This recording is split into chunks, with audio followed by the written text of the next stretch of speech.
அரசு ஊழியர்கள் ஆசிரியர்களுக்கான ஓய்வூதிய திட்டம் முதலமைச்சர் மு.க.ஸ்டாலினால் அறிவிக்கப்பட்டுள்ளது.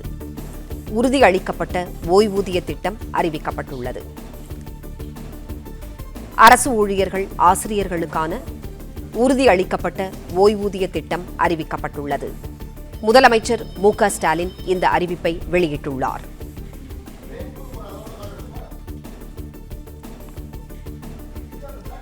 தமிழ்நாடு உறுதியளிக்கப்பட்ட ஓய்வூதிய திட்டம் என்ற பெயரில் ஓய்வூதிய திட்டத்தை அறிவித்தார் முதலமைச்சர் மு.க.ஸ்டாலின். செய்தியாளர் ராஜகுமரன் இணைப்பில் இருக்கிறார். ராஜகுமரன், வணக்கம். கூடுதல் விவரங்களை சொல்லுங்க.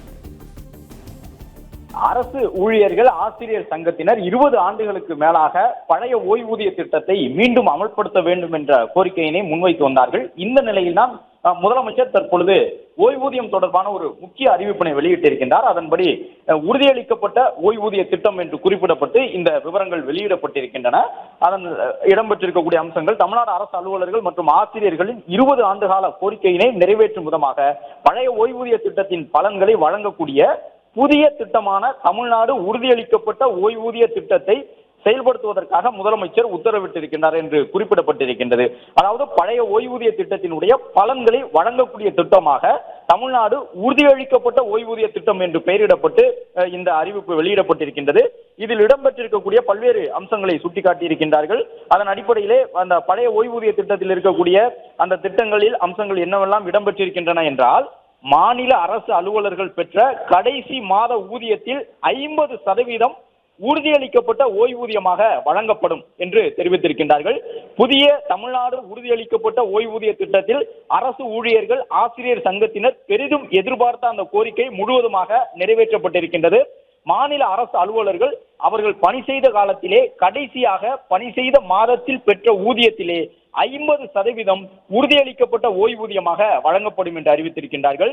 இவ்வாறு 50%ற்கு உறுதியளிக்கப்பட்ட ஓய்வூதியம் வழங்குவதற்கு பணியாளர்கள் 10% பங்களிப்போடு ஓய்வூதிய நிதியத்திற்கு தேவைப்படக்கூடிய கூடுதல் நிதி முழுவதையும் தமிழ்நாடு அரசே ஏற்கும் என்கின்ற ஒரு அதிரடியான அறிவிப்பினையும் தமிழக முதலமைச்சர் வெளியிட்டிருக்கின்றார். இந்த 50% அளவிற்கு மாத ஓய்வூதியம் வழங்கப்படும் என்று சொல்லி இருக்கின்றார்கள். அந்த 50% ஓய்வூதியத்திற்கான பணியாளர்களின் 10% பங்களிப்பு தொகை மற்றும் ஓய்வூதிய நிதியத்திற்கு தேவைப்படக்கூடிய கூடுதல் நிதி முழுவதுமே தமிழக அரசு ஏற்கும் என்று சொல்லி இருக்கின்றார்கள்.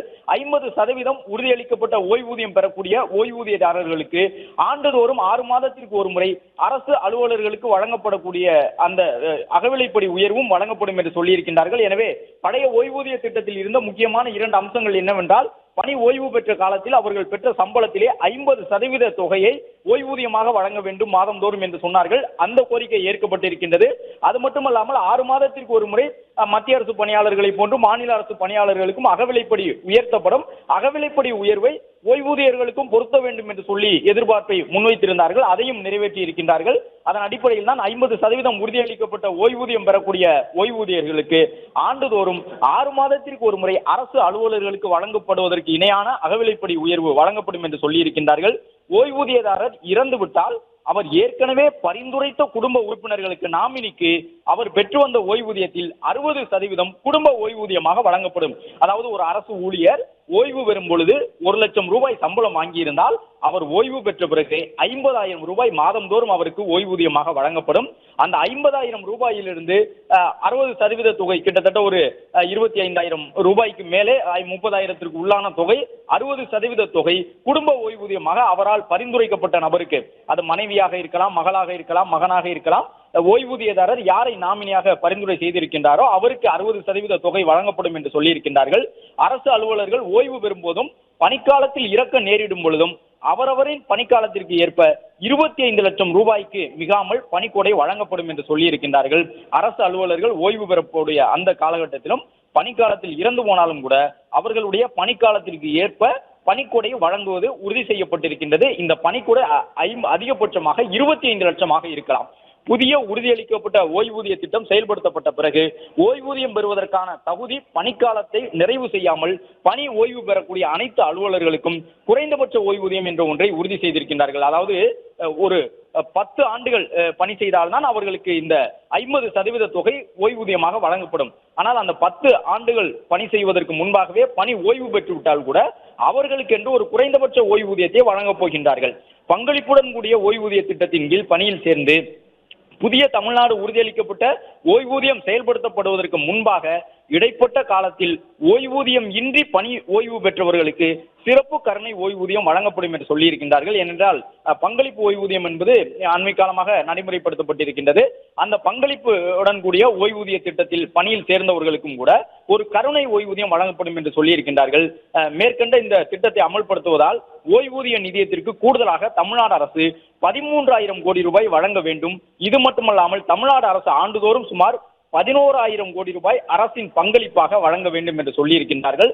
அரசு ஊழியர்களுக்கு தற்பொழுது அவர்கள் எதிர்பார்த்த அந்த கோரிக்கையினை நிறைவேற்றி கொடுக்கும் விதமாக மாதாந்திர ஓய்வூதியம் வழங்குவதற்காக தமிழ்நாடு அரசு ஏற்றுக்கொள்ளக்கூடிய தொகை என்பது ஒரு ஆண்டுக்கு 11,000 கோடி. அது மட்டுமல்லாமல் 13,000 கோடி ரூபாயை ஒரு ஆண்டுக்கு கூடுதலாக ஓய்வூதிய நிதியத்திற்கு தமிழக அரசு வழங்க வேண்டிய தேவை ஏற்பட்டிருக்கின்றது. கிட்டத்தட்ட ஒரு ஆண்டு என்று பார்த்தோம் என்றால் 20, 23, 24,000 கோடி ரூபாயை தமிழ்நாடு அரசு 24,000 கோடி ரூபாயை அரசு ஊழியர்களின் நலனுக்காக அவர்களுடைய மாதாந்திர ஓய்வூதியத்திற்காக இனி வரக்கூடிய நாட்களில் தமிழ்நாடு அரசு செலவிடப் போகின்றது.